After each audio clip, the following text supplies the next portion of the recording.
Welcome to Champion Stories. If this is your first time here, subscribe now and tell us in the comments where you're watching from.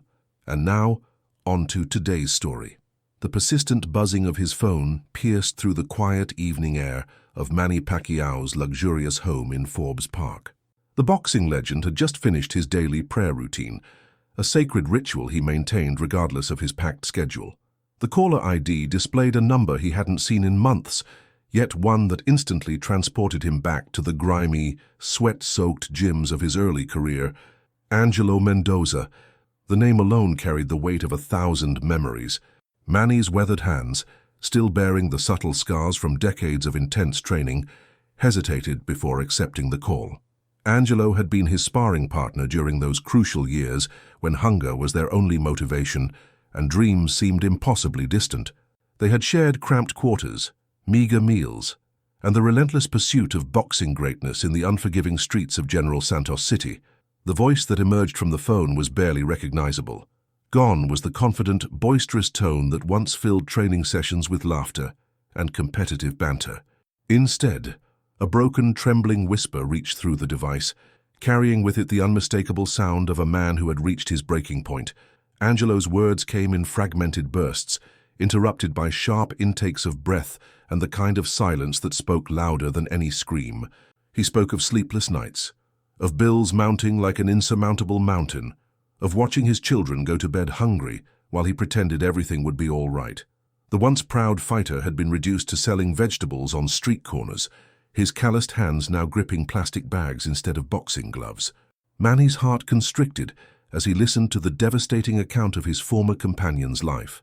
Angelo described how an injury during their training days had never properly healed, how the lack of proper medical care had transformed a minor setback into a permanent disability.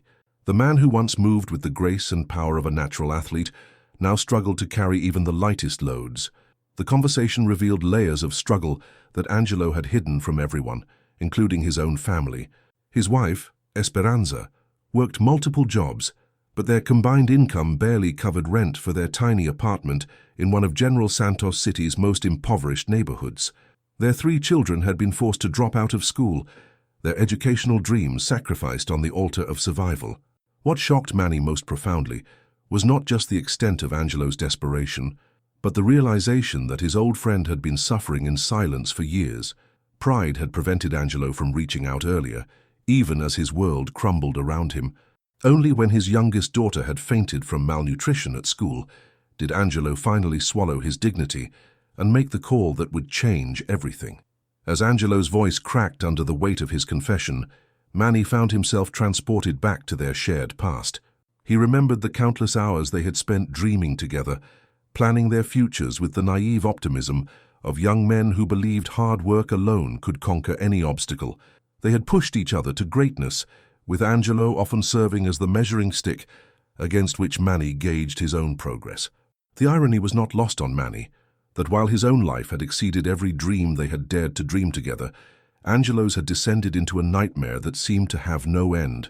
The phone call served as a stark reminder of how thin the line between triumph and tragedy could be, and how quickly circumstances could transform promising futures into desperate struggles for basic survival. The phone call ended with Angelo's promise to send his address, but Manny remained motionless in his leather chair for what felt like an eternity. The silence in his mansion suddenly felt oppressive, each luxury around him serving as a stark reminder of the chasm that had opened between his life and that of his former training partner. The marble floors, crystal chandeliers, and expensive artwork that adorned his walls seemed to mock the desperate poverty Angelo had described. Manny's mind raced back to their shared beginnings at the local gym owned by Vicente Salazar, a former lightweight boxer who had transformed his modest facility into a sanctuary for aspiring fighters from the poorest neighborhoods. Angelo had been the first to welcome Manny when he arrived as a scrawny teenager, his ribs visible through his worn-out shirt, carrying nothing but determination and an unshakable belief in his destiny. Their friendship had been forged in the crucible of countless training sessions under the scorching Philippine sun. Angelo possessed a natural talent that many believed surpassed Manny's early abilities. His left hook was devastating, his footwork elegant, and his ring intelligence remarkable for someone so young. Coaches often predicted that Angelo would be the one to achieve international recognition, while Manny was seen as the determined underdog who would probably peak at the regional level. The memory of their last sparring session together played like a haunting film in Manny's mind. Angelo had been preparing for what was supposed to be his breakthrough fight, a bout that could have opened doors to bigger opportunities. During their intense training that day, Angelo had pushed himself beyond his limits, landing combination after combination with precision that left even their trainer, Rogelio Santos, shaking his head in amazement. But it was during that very session that Angelo's future had taken its tragic turn. A seemingly routine exchange had resulted in an awkward fall, Angelo's shoulder twisting in an unnatural position as he hit the canvas. The local doctor, Teofilo Cruz, had examined the injury and declared it a minor strain that would heal with rest. Neither Angelo nor anyone else could have predicted that this misdiagnosis would alter the trajectory of his entire existence. Manny remembered visiting Angelo during his recovery period, bringing small gifts and updates from the gym. Angelo had remained optimistic, joking about his temporary setback and making plans for his comeback. His wife, Esperanza, would serve them simple meals while their children played nearby. The small apartment filled with laughter and hope despite their modest circumstances. The weeks had turned into months, and Angelo's shoulder had never regained its full strength. His punching power diminished significantly, and the pain became a constant companion that affected his sleep and concentration. Gradually, the invitations to training sessions stopped coming, and younger, healthier fighters took his place in the gym's hierarchy. As Manny's own career began its meteoric rise, he had lost touch with many of his early companions, including Angelo. The demands of professional boxing, international travel, and media obligations had consumed his time and attention.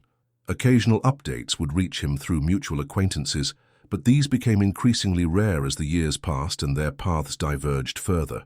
Now sitting in his comfortable home, Manny felt the crushing weight of guilt settling on his shoulders. While he had been conquering world championships and accumulating wealth beyond his wildest dreams, his former friend had been drowning in poverty and despair just hours away from his doorstep.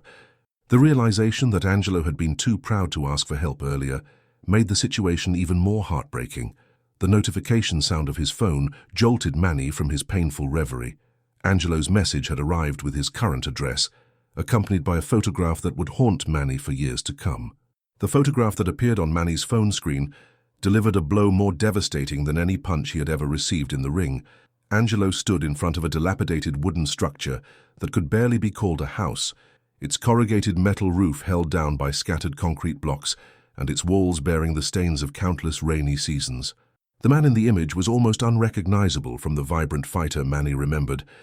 Angelo's once muscular frame had withered to an alarming degree, his clothes hanging loose on his diminished body like fabric draped over a scarecrow. His left shoulder sat noticeably lower than his right, the permanent reminder of that fateful training session that had derailed his entire life. But it was his eyes that struck Manny most profoundly. Those same eyes that had once sparkled with dreams and determination now held a hollow emptiness that spoke of years of crushing disappointment. Behind Angelo in the photograph stood 3 children, their ages appearing to range from perhaps 6 to 12 years old. Their clothes were patched and faded, clearly handed down through multiple generations, and their thin frames revealed the ongoing struggle with adequate nutrition. Yet, despite their circumstances, they maintained the innocent smiles of children who had learned to find joy in the smallest moments, unaware of the full weight of their family's desperate situation. Manny's hands trembled as he zoomed in on the details of the image. The background revealed a neighborhood he recognized from his own childhood, one of General Santos City's most impoverished areas, where families lived in constant uncertainty about their next meal. Narrow pathways wound between makeshift homes, and the lack of proper infrastructure was evident in the muddy, unpaved streets and the tangled web of illegal electrical connections stretching between houses. The contrast between this scene and Manny's current surroundings created a cognitive dissonance that left him feeling physically ill. His expansive home featured manicured gardens, a swimming pool that could fit Angelo's entire dwelling, and security systems that cost more than most families in that neighborhood earned in a year. The guilt that had been building since Angelo's phone call now crashed over him like a tsunami. Manny found himself studying every detail of the photograph with the intensity he once reserved for analyzing opponents before a fight. He noticed the small vegetable cart visible in the corner of the image, presumably Angelo's primary source of income. The modest collection of produce looked wilted and sparse, hardly the inventory that could support a family of 5. A few plastic chairs sat outside the dwelling, their surfaces cracked and weathered from exposure to the elements. The champion's mind began racing through calculations and possibilities. He thought about his various business ventures, his real estate investments, and the substantial earnings from his recent exhibition matches. The amount of money that Angelo needed to transform his family's life would represent a fraction of what Manny spent on monthly household expenses. Yet somehow, the proximity of this suffering to his own elevated existence made it feel more real and urgent than any of the charitable causes he had supported over the years. As Manny continued to examine the photograph, he noticed additional heartbreaking details. Laundry hung on makeshift lines between the houses, and the general condition of the surrounding area suggested a community forgotten by progress and development. Children played in the narrow spaces between homes, their laughter a testament to the resilience of youth in the face of adversity. The weight of responsibility settled heavily on Manny's shoulders. He realized that his success had created an obligation that extended beyond his immediate family to include those who had been part of his journey from the very beginning. Angelo had not just been a training partner. He had been an essential component of Manny's development as a fighter and as a person. The photograph served as an unforgiving mirror, reflecting not just Angelo's current reality, but also the randomness of fate that had elevated one friend to global stardom while condemning another to poverty and obscurity. In that moment, Manny understood that his response to this crisis would define not just Angelo's future, but his own character as a human being. Without hesitation, Manny rose from his chair and walked purposefully toward his study, his mind already formulating a plan that would require both discretion and immediate action. The photograph had ignited something deep within him, not just sympathy, but a burning sense of responsibility that demanded swift resolution. He understood that Angelo's pride had already been devastated by making the phone call, and any public gesture of charity would only compound his friend's humiliation. The champion opened his personal safe and withdrew a substantial amount of cash, far more than what most people would see in several years. But as he counted the bills, Manny realized that simply throwing money at the situation would provide only temporary relief. Angelo needed more than financial assistance. He needed his dignity restored and a sustainable path forward for his family. Manny's thoughts turned to his various business enterprises, scattered throughout the Philippines. His chain of convenience stores, construction company, and boxing promotions provided employment for hundreds of people. Surely, there was a position that could utilize Angelo's experience and character while accommodating his physical limitations.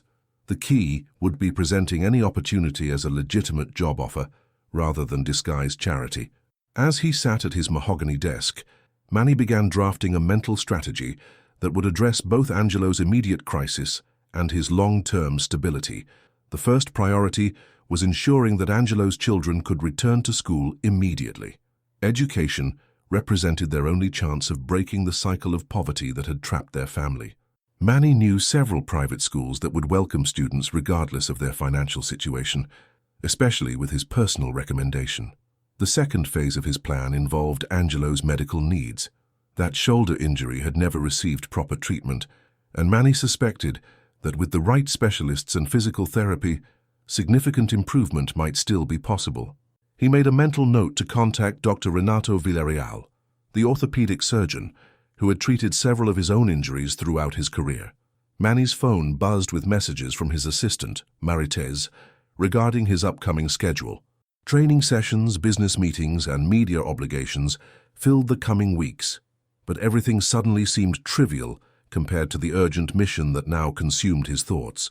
He quickly typed instructions to clear his schedule for the following day, knowing that some matters simply could not wait for convenient timing.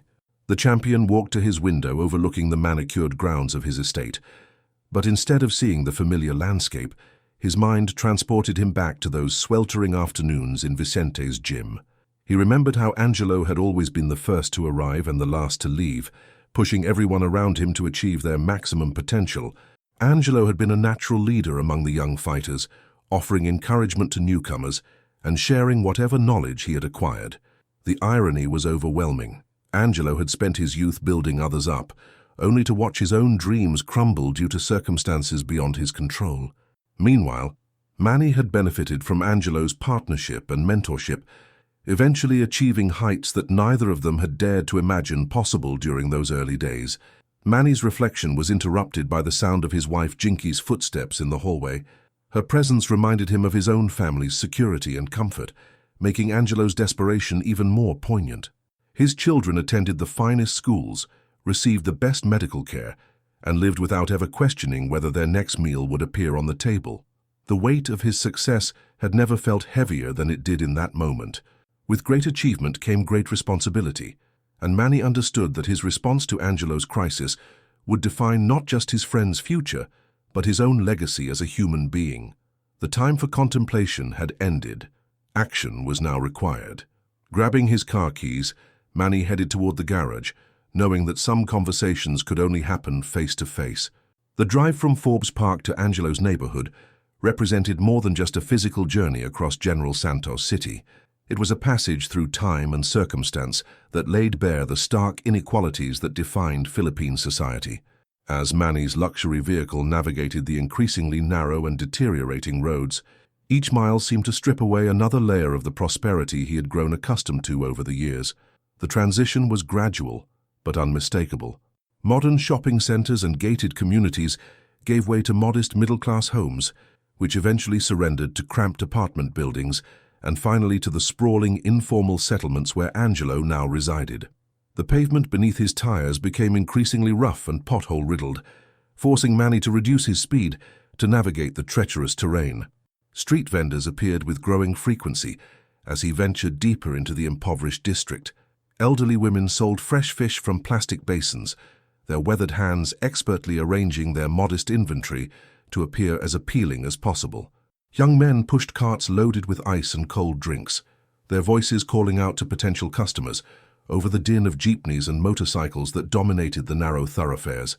The air quality changed dramatically as well, becoming thick with the smoke from countless cooking fires and the exhaust from poorly maintained vehicles.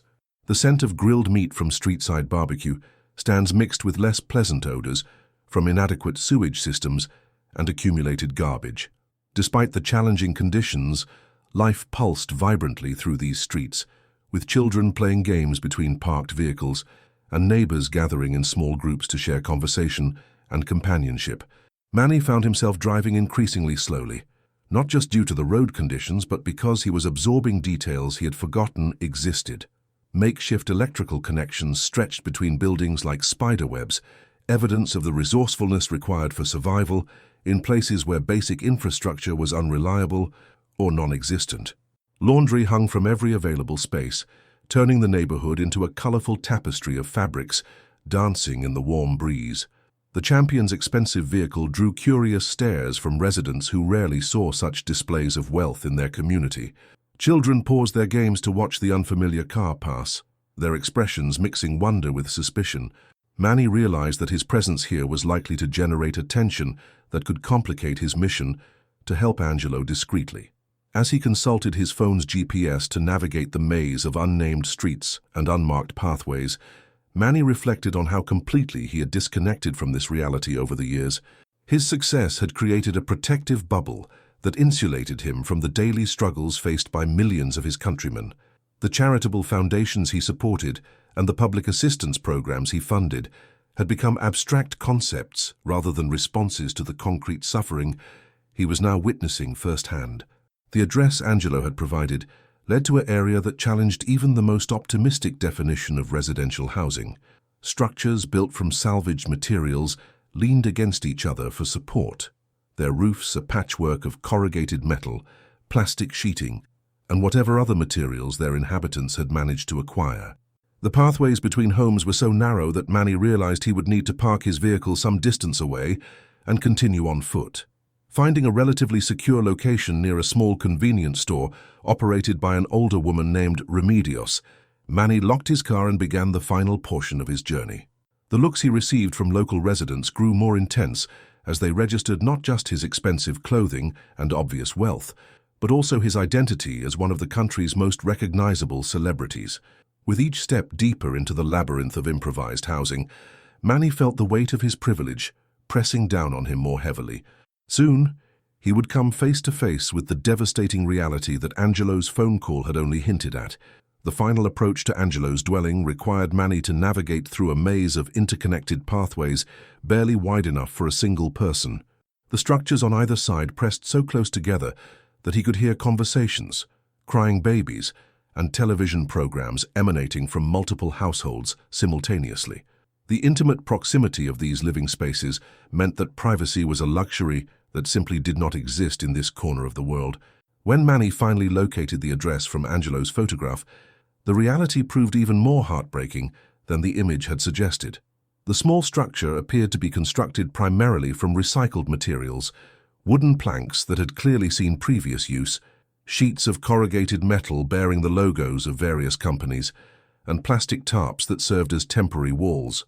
The foundation consisted of concrete blocks arranged directly on the ground, with no proper flooring visible through the partially open doorway.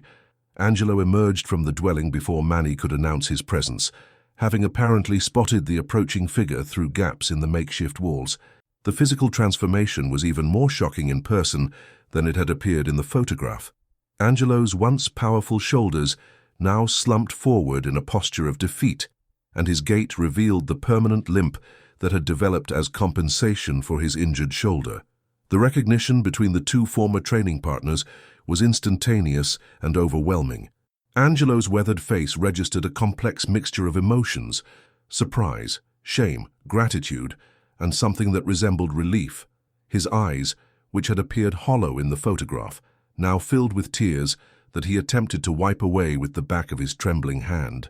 Manny felt his own emotional defenses crumbling as he took in the full scope of Angelo's circumstances. The vegetable cart visible in the background contained an even more modest inventory than the photograph had revealed: a few wilted vegetables, some overripe fruit, and a small scale that appeared to be held together with tape and wire. This meager collection represented Angelo's primary means of supporting his entire family. The interior of the dwelling was visible through the open doorway, revealing a single room that served as bedroom, living area, and kitchen for the family of 5. A few pieces of furniture, a small table, several plastic chairs, and what appeared to be a mattress on the floor constituted the entirety of their possessions. Cooking was apparently done on a small gas burner, placed precariously on a wooden crate. Angelo's wife Esperanza appeared in the doorway, her own appearance reflecting years of struggle and sacrifice. Despite her obvious exhaustion and the stress lines that marked her face, she maintained the dignified bearing of a woman who refused to surrender her self-respect, despite circumstances that would have broken many others. Her clothing was meticulously clean, despite being obviously worn and repeatedly mended.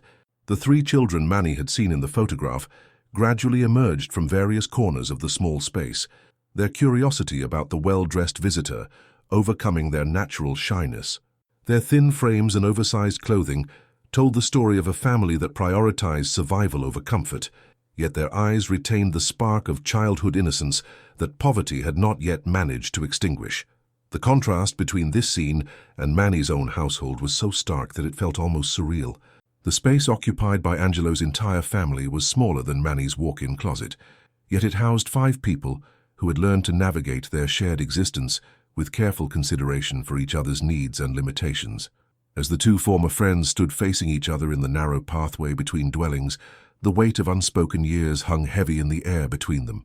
Angelo's posture revealed the internal struggle between his desperate need for help and the pride that made accepting assistance nearly unbearable. Meanwhile, Manny grappled with the overwhelming realization that he possessed the power to transform this family's entire existence with resources that represented merely a fraction of his wealth. The moment stretched between them, heavy with implications and possibilities that neither man fully understood how to navigate. The silence between the 2 men spoke louder than any conversation could have achieved. Manny's presence in this forgotten corner of General Santos City represented more than a simple visit. It was an acknowledgement of shared history and an implicit promise that Angelo's suffering had not gone unnoticed by someone who possessed the power to change everything. Angelo's children gradually moved closer to their father, instinctively sensing the importance of this moment. despite not fully understanding its implications. The youngest, a girl of perhaps 6 years old, clung to her mother's worn dress while staring up at Manny with the wide-eyed fascination that children reserve for encounters with the extraordinary. Her older brothers positioned themselves protectively near Angelo, their premature maturity evident in their careful observation of every gesture and expression. Manny found himself studying the ingenious ways Angelo's family had adapted to their constrained living space. Every square inch served multiple purposes. The same area that functioned as a dining room during meals transformed into a sleeping space at night, with carefully folded blankets and pillows stored in plastic containers that doubled as seating during the day. The efficiency born of necessity was both impressive and heartbreaking. The neighborhood around them buzzed with subdued activity, as word of Manny's presence spread through the informal communication network that connected these closely packed dwellings. Curious faces appeared at windows and doorways, though respect for Angelo's privacy prevented anyone from approaching directly. The champion's celebrity status had transformed what might have been a private reunion into a community event that carried implications far beyond the immediate family. Angelo's attempts to maintain his composure became increasingly difficult as the reality of Manny's presence sank in. His hands shook as he gestured toward his modest home, the gesture encompassing both an invitation to enter and an apology for the conditions his old friend would encounter. The shame radiating from every aspect of his demeanor was palpable, yet it was mixed with an unmistakable relief that his isolation had finally been broken. Manny's trained eye began cataloging the immediate needs that surrounded him. The children's clothing required replacement. The structure itself needed significant repairs to ensure basic safety, and the family's nutrition was clearly inadequate. Yet he also recognized that addressing these issues would require delicate handling to preserve Angelo's dignity throughout the process. The vegetable cart that represented Angelo's livelihood told its own story of struggle and determination. The wooden handle was worn smooth by countless hours of pushing the modest conveyance through the streets, while the metal weighing scale bore scratches and dents that testified to years of faithful service. The small cash box attached to one corner contained only a few coins, evidence of the day's meager earnings. Esperanza's movements as she attempted to organize their simple home revealed the constant stress of managing a household with inadequate resources. Her efforts to present their living space in the best possible light demonstrated a pride that poverty had failed to extinguish, even as circumstances had stripped away nearly everything else. The care with which she arranged their few possessions spoke to a determination to maintain dignity despite overwhelming challenges. The emotional weight of witnessing Angelo's circumstances firsthand struck Manny with unexpected force. The abstract concept of poverty that he had addressed through various charitable initiatives suddenly became intensely personal and immediate. This was not a statistical problem requiring policy solutions.